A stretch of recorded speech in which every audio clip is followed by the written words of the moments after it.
Next आ जाती है हमारी general powers of the tribunal. Tribunal जो है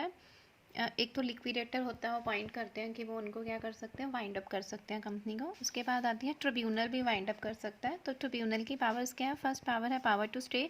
with in winding up proceedings. Tribunal जो है वो क्या कर सकता है, any time after making winding up order, जब भी वाइंडिंग अप का ऑर्डर मिला उसके बाद क्या कर सकता है, ऑफिशियली जो लिक्विडेटर होता है, चाहे वो उसकी एप्लीकेशन, मतलब लिक्विडेटर ने अप्लाई किया था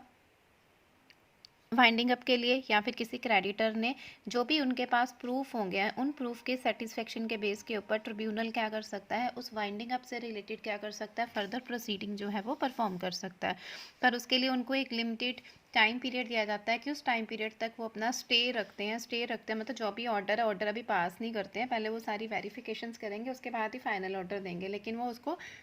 अपने ऑर्डर को स्टे करके रखते हैं एक पर्टिकुलर टाइम पीरियड के लिए, और उस टाइम पीरियड के बाद ही अगर उनको लगेगा तो वो वाइंडिंग अप का ऑर्डर जो है वो पास आउट करते हैं। जो ट्रिब्यूनल ऑफिशियल लिक्विडेटर होता है वो क्या करता है, ट्रिब्यूनल को एक रिपोर्ट प्रिपेयर करके देता है। वो रिपोर्ट इसलिए प्रिपेयर की है कि लिक्विडेटर ने सारी उस ऑर्गेनाइज कंपनी की जो है वो कंडीशंस देखी हैं, उसके बेस के ऊपर ही उन्होंने क्या किया है, वाइंडिंग अप का डिसीजंस लेने की सोची थी। तो वो सारी रिपोर्ट जो है वो ट्रिब्यूनल को क्या करती है, सबमिट करवाता है लिक्विडेटर, जिसमें सारे फैक्ट्स एंड फिगर्स बताई होती हैं उस कंपनी जिस एप्लीकेशन के बेस के ऊपर वो क्या करेंगे, उसको वाइंडिंग अप जो है वो करेंगे। तो उसकी जो भी एक कंपनी होगी, वो एक जो उसकी कॉपी होती है एप्लीकेशन की, वो रजिस्ट्रार को जो है वो सेंड कर दी जाती है, ताकि रजिस्ट्रार जो है वो कंपनी के से रिलेटेड अपनी मिनट्स, जो भी उस ऑर्डर, जो भी उन्होंने वाइंडिंग अप का ऑर्डर देना ना, उससे रिलेटेड जो भी मिनट्स है, इन्फॉर्मेशन है, वो अपनी बुक्स ऑफ अकाउंट्स में क्या कर सकें, रिकॉर्ड कर सकें। सेकेंड आ जाता है settlement of the list of contributories and application of asset. उसके बाद ट्रिब्यूनल क्या कर सकता है, जब उन्होंने वाइंडिंग अप का ऑर्डर दिया है उसके एज सुन, बहुत quickly, as soon as possible वो क्या करते हैं, लिस्ट प्रिपेयर करते हैं किसकी, कंट्रीब्यूटरीज की। कंट्रीब्यूटरीज कौन होते हैं, मतलब कि अगर कंपनी वाइंडिंग अप हो रही है तो कंपनी की देनदारियां जो लाइबिलिटीज़ हैं, तो उसमें कौन कौन कंट्रीब्यूट करेगा, मतलब कौन कौन किसकी लाइबिलिटी कितनी है। कुछ शेयर होल्डर्स होते हैं जिनकी लाइबिलिटी गारंटी तक होती है, कुछ होते हैं जिनकी अनलिमिटेड होती हैं, तो वो उन कंट्रीब्यूटरीज की लिस्ट बनाता है लिक्विडेटर, ताकि उनसे वो उतना उतना अमाउंट जो है वो रिकवर करके जो भी कंपनी की लाइबिलिटीज़ हैं उनको पे आउट कर सके। तो जो भी कंट्रीब्यूटरीज की लिस्ट होगी उनका फाइंड आउट किया जाएगा। कहाँ पर लिस्ट कैसे बनाएंगे, जो भी शेयर होल्डर की एक नेम की उनकी बुक बनी होती है ना, जो जहाँ उन्होंने रिकॉर्ड रखा होता है, तो वहाँ से पता चल जाएगा कि कौन कौन से शेयर होल्डर्स की कितनी कितनी लाइबिलिटी है। तो वहाँ से वो उनकी लाइबिलिटीज़ के बेस के ऊपर उनको कंट्रीब्यूटरीज को रेक्टिफाई करेंगे और उनकी एक प्रॉपर लिस्ट प्रिपेयर की जाएगी। और जब तक वो लिस्ट प्रिपेयर नहीं की जाती है तब तक एक फाइनल वाइंडिंग अप का ऑर्डर जो है वो नहीं दिया जाएगा। देन थर्ड आ जाता है delivery of property to the liquidator. Now company जो है, कंपनी के पास पावर है, कंपनी हैज़ पावर कि वो किसी भी टाइम, at any time after the winding up, वो किसी भी contributory, any contributory for timing in the list of जिनका भी नेम उस कॉन्ट्रीब्यूटरी लिस्ट में है, कोई भी ट्रस्टी है, कोई भी बैंकर है, एजेंट है, ऑफिसर है, कंपनी का कोई भी एम्प्लॉई है, तो वो उनको ऑफिशियली लिक्विडेटेड जितने भी उनके पास डॉक्यूमेंट्स हैं या उनकी कोई भी प्रॉपर्टी है ना, तो जो भी ऑफिशियली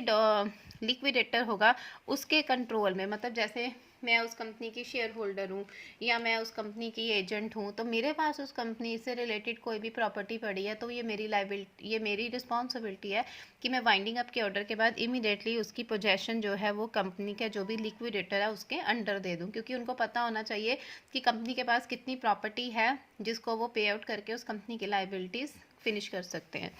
नेक्स्ट आ जाता है power to order payment of debt and loss setup. उसके बाद ट्रिब्यूनल जो है उसके पास पावर है कि वो any time after winding up order, जब उन्होंने वाइंडिंग अप का ऑर्डर दिया तो उस ऑर्डर के बाद किसी भी कॉन्ट्रीब्यूटरी को वो क्या कर सकते हैं, ऑर्डर दे सकते हैं कि वो कंपनी के जितने भी डेट्स हैं या जो भी उनकी लाइबिलिटीज़ हैं उनको क्या करें, वो सेट ऑफ करें। ये कोई ज़रूरी नहीं है कि किसी एक ही जो कंपनी का कंट्रीब्यूटरी है या शेयर होल्डर है उसी ने पे करना है, सबको तीन चार या सबको भी वो कह सकते हैं, किसी एक को भी कह सकते हैं। अब ट्रिब्यूनल भी ये ऑर्डर दे सकता है जिस कंट्रीब्यूटरी की लाइबिलिटी क्या है, अनलिमिटेड है। अब अनलिमिटेड लाइबिलिटी है मतलब कोई लिमिट फिक्स नहीं की कि मैं इतना ही पे करूँगा, उसकी लाइबिलिटीज़ अनलिमिटेड है, तो उसके पास जितना भी अमाउंट होगा या जितनी भी उसके पास कोई प्रॉपर्टी होगी तो उस प्रॉपर्टी को सेल आउट करके वो क्या कर सकते हैं, कंपनी की वाइंडिंग अप के ऑर्डर के बाद क्या कर सकते हैं, उनकी जो लाइबिलिटीज़ हैं उनको क्या कर सकते हैं, मीट डाउन कर सकते हैं, या जो भी उनके अगेंस्ट जो भी सेट ऑफ होता है या उसको वो क्या कर सकते हैं, उनकी लाइबिलिटीज़ को सेट ऑफ कर सकते हैं। जैसे कंट्रीब्यूटरी ने बोल दिया मैं अपना ये एसेट उसको दे दूंगा उसके बदले, तो उनका अमाउंट जो है वो सेट ऑफ हो जाएगा। तो वो कुछ भी मतलब उसको सेट ऑफ कर सकते हैं या उनकी अमाउंट जो है वो पे कर सकते हैं। अब देखना ये पड़ेगा कि कंपनी के जो कंट्रीब्यूटरीज उनकी लाइबिलिटी लिमिटेड है या अनलिमिटेड है। अगर तो लिमिटेड है तो जितनी तक लिमिटेड है उतना अमाउंट वो कंट्रीब्यूट करेंगे, और अगर अनलिमिटेड है तो जितनी भी उनके पास प्रॉपर्टी है उसके बेस के ऊपर वो उनकी कंट्रीब्यूट जो है वो करेंगे। नेक्स्ट आ जाता है power of tribunal to make calls. Tribunal जो है वाइंडिंग अप के ऑर्डर के बाद एनी टाइम उसके पास पावर होती है कि वो कंपनी के एसेट्स जो उनके कंपनीज के हैं उनको क्या कर सकते हैं, कॉल कर सकते हैं। मतलब कंपनी के जो भी एसेट्स उनके पास अभी प्रेजेंट है, उनकी जो भी डेट एंड लाइबिलिटीज़ हैं, उनको सेटिस्फाई करने के लिए वो कंपनी के एसेट्स को कॉल कर सकते हैं, एसेट्स अपने अंडर रख सकते हैं ताकि उनके बेस के ऊपर वो उनकी लाइबिलिटीज़ को पूरा कर सके। उसके बाद है एडजस्टमेंट ऑफ राइट ऑफ कंट्रीब्यूटरीज। उसके बाद ट्रिब्यूनल के पास ये भी पावर है कि वो जो कंट्रीब्यूटरीज के राइट्स हैं उनको भी क्या करेंगे, वो एडजस्ट करेंगे। मतलब अगर अगर कंपनी की सारी लाइबिलिटीज़ पे आउट करने के बाद कंपनी के पास कुछ सरप्लस बचता है, तो उस सरप्लस अमाउंट में से जितने भी कंट्रीब्यूटरीज ने कंट्रीब्यूट किया है उनको उनका अमाउंट क्या किया जाएगा, एडजस्ट। जैसे मैं उस कंपनी की एजेंट थी तो मैंने उस कंपनी की लाइबिलिटीज़ पे करने के लिए 5 लाख दे दिया, ठीक है। किसी और पर्सन ने जो कंपनी का डायरेक्टर था उसने 10 लाख दिया है। कल को सारी लाइबिलिटीज़ फुलफिल करने के बाद, वाइंडिंग अप के बाद लाइबिलिटी सारी पे आउट हो गई हैं, तो कंपनी के पास सरप्लस अमाउंट बता है 3 लाख। 5 लाख मैंने दिया था, 10 लाख दूसरे डायरेक्टर ने दिया था, तो वो क्या करेंगे, उसमें से 1 लाख मुझे पे कर देंगे, सरप्लस में से 2 लाख उसको दे देंगे जिसने 10 लाख पे किया था। मतलब जितना अमाउंट उनके पास सरप्लस बचता है तो ट्रिब्यूनल वो अमाउंट क्या करता है, जितने भी कंट्रीब्यूटरीज थे उनमें क्या कर देगा, एडजस्ट कर देगा।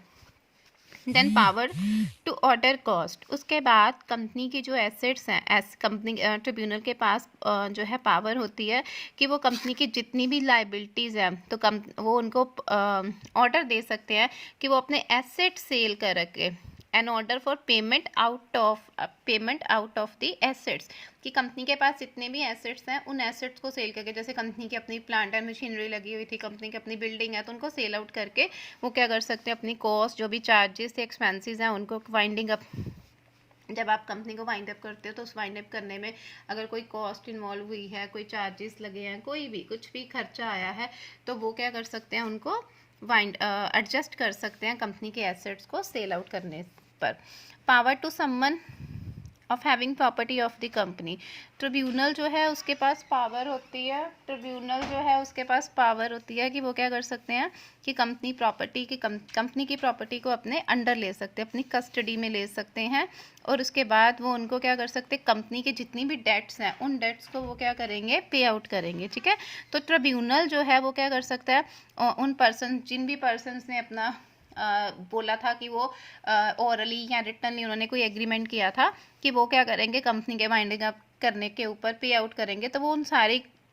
ओथ्स को, चाहे वो ऑरली या चाहे रिटनली, उनको एग्जामिन करेंगे, और उसके बाद वो बुक्स और रिकॉर्ड्स जो है, बुक्स उनको सारी को चेक करने के बाद एविडेंस प्रूफ जो है वो compel any person to produce before any book, कि कोई भी उनको वो ऑर्डर दे सकते हैं, कि वो कंपेल कर सकते हैं कि उनकी कस्टडी में अगर कंपनी से रिलेटेड कोई भी एसेट, कोई बुक्स ऑफ अकाउंट है, तो वो उनको क्या करेंगे, शो आउट करेंगे, उनको प्रोवाइड करेंगे।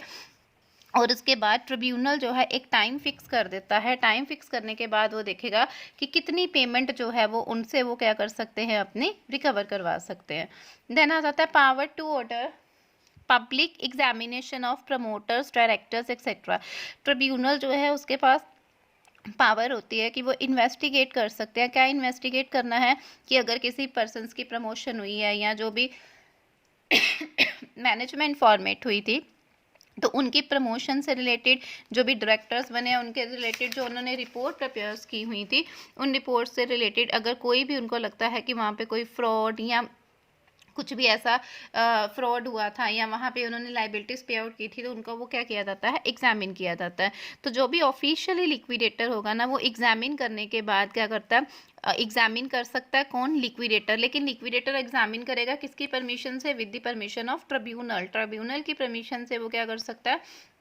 उनके बुक्स ऑफ रिकॉर्ड, उनकी प्रमोशन कब की, क्यों की, उस डायरेक्टर उसको क्यों बनाया, उनको एग्जामिन कर सकता है। और उसके ट्रिब्यूनल के ऑर्डर के साथ वो किसी लॉयर की असिस्टेंस हेल्प जो है वो भी ले सकता है। तो वो सारे उनके नोटिस, उनके बुक्स ऑफ अकाउंट्स, उनके जो भी सीए, जो भी उनका सेक्रेटरी होगा, उनसे वो रिकॉर्ड्स मंगवा के उनको क्या कर सकते हैं,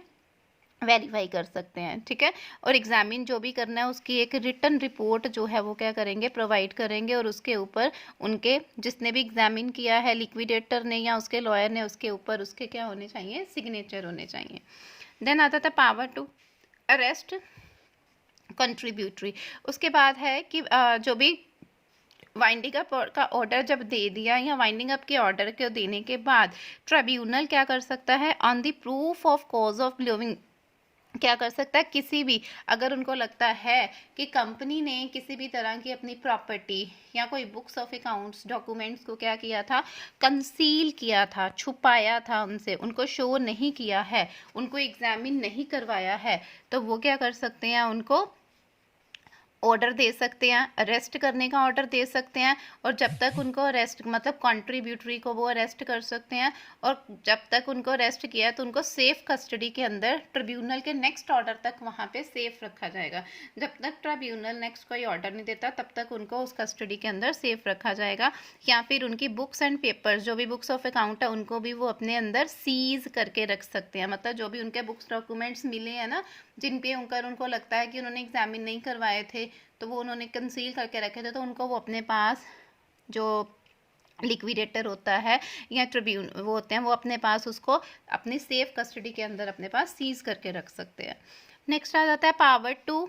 order dissolution of company. Dissolution आपने पढ़ा हुआ, डेजोल्यूशन क्या होता है, लाइक जैसे एक पर्सन की डेथ हो जाती है, सेम लाइक डेजोल्यूशन की कंपनी जो है वो डिसॉल्व होगी है, बंद होगी है। तो जब डेजोल्यूशन होगी कंपनी, मतलब कंपनी एग्जिस्ट करनी बंद हो गई है, तो उस केस में वो कंपनी के जितने भी लाइबिलिटीज़ हैं वो सारी क्या कर दी जाती हैं, पे आउट कर दी जाती हैं। तो इसके लिए भी उन्होंने जो है ये डेजोल्यूशन कब होगी, या तो कंपनी का लिक्विडेटर जो है वो जो रिक्वेस्ट करता है कि इस कंपनी को क्या कर दिया जाए, डिसॉल्व कर दिया जाए, क्योंकि कंपनी की देनदारियां दे चुके हैं वो, कंपनी के पास अब कंपनी को चलाने के लिए कुछ भी नहीं बचा। तो कंपनी वाइंडिंग अप होगी या वाइंड होगी या कंपनी के पास कुछ बचा ही नहीं अपने एसेट्स, कुछ आगे वो फर्दर कंपनी को रन कर सके, तो लिक्विडेटर ऑर्डर दे सकता है कि उस कंपनी को क्या कर दिया जाए, डिसॉल्व कर दिया जाए। तो उस ऑर्डर की जो कॉपी है विद इन 30 डेज जो है वो लिक्विडेटर जो है वो रजिस्ट्रार को जो है वो सेंड कर देगा, ताकि वो कंपनी के बुक्स ऑफ अकाउंट में वो मेंशन कर सकें कि किस डेट को उसको क्या कर दिया गया है, डिसॉल्व कर दिया गया है। इफ़ अगर लिक्विडेटर कोई डिफ़ॉल्ट करता है, उस कॉपी को जो भी ऑर्डर दिया ना, उस कॉपी को फॉरवर्ड करने में डिफ़ॉल्ट करता है, टाइमली पे नहीं करता, तो उसको फाइन लग सकता है 5000 फॉर एवरी डे। जब तक वो उस डिफ़ॉल्ट को कंटिन्यू रखता है, जब तक वो उस कॉपी ऑर्डर की कॉपी जो है वो सबमिट नहीं करवाता, तब तक उसको रोज का 5000 रुपीज़ फाइन जो है वो इम्पोज हो सकता है। नेक्स्ट है power to declare the resolution of the company void. अगर जो है वो उनके पास पावर है कि जो भी कंपनी की डेजोल्यूशन जो है वो नॉर्मली तो फाइनल होती है, बट समटाइम वो ये बात नहीं कह सकते हैं कि वो जो डेजोल्यूशन थी ना वो क्या थी, वॉइड थी। तो विद इन 2 ईयर जब उन्होंने डेजोल्यूशन का ऑर्डर दिया ना, उसके विद इन 2 ईयर्स के अंदर अंदर वो क्या कर सकते हैं, डेजोल्यूशन क्या को वॉइड जो है वो क्या कर सकते हैं, डिक्लेयर कर सकते हैं। मतलब जब रेजोल्यूशन का ऑर्डर दिया तो उसके नेक्स्ट 2 ईयर्स के अंदर वो उस रेजोल्यूशन को वॉइड भी डिक्लेयर कर सकते हैं। तो उस केस में वो क्या कर सकते हैं, कंपनी के पास राइट है कि विद इन 30 डेज वो उस ऑर्डर के रजिस्ट्रार को जो है वो सबमिट करवा सकता है, कॉपी जो है वो फाइल सबमिट करवा सकता है। ऑर्डर जो भी डेजोल्यूशन वॉइड है, तो वो डेजोल्यूशन वॉइड है उसकी एक जो कॉपी है वो रजिस्ट्रार को 30 डेज के अंदर सबमिट करवाएगा। और अगर वो नहीं सबमिट करवाता विद इन 30 डेज तो उसको फाइन लग सकता है 10,000 रुपीज़ फॉर एवरी डे। जब तक वो कंटिन्यू करेगा ना उसको, जब तक वो उसको सबमिट नहीं करवाएगा रिपोर्ट को, तब तक उसको 10,000 डेली का फाइन लगेगा। और किस चीज़ को सबमिट करवाना है कि जो भी डेजोल्यूशन डिक्लेयर हुआ ना उनका कि वो वॉइड था, गलत डेजोल्यूशन किया है, तो उसकी एक कॉपी जो है वो रजिस्ट्रार को, लिक्विडेटर को सबमिट करवानी पड़ेगी। ठीक है, ये हमारा सारा टॉपिक था general powers of the tribunal. ठीक है, उसके बाद हम नेक्स्ट करेंगे वॉलंटरी वाइंडिंग अप।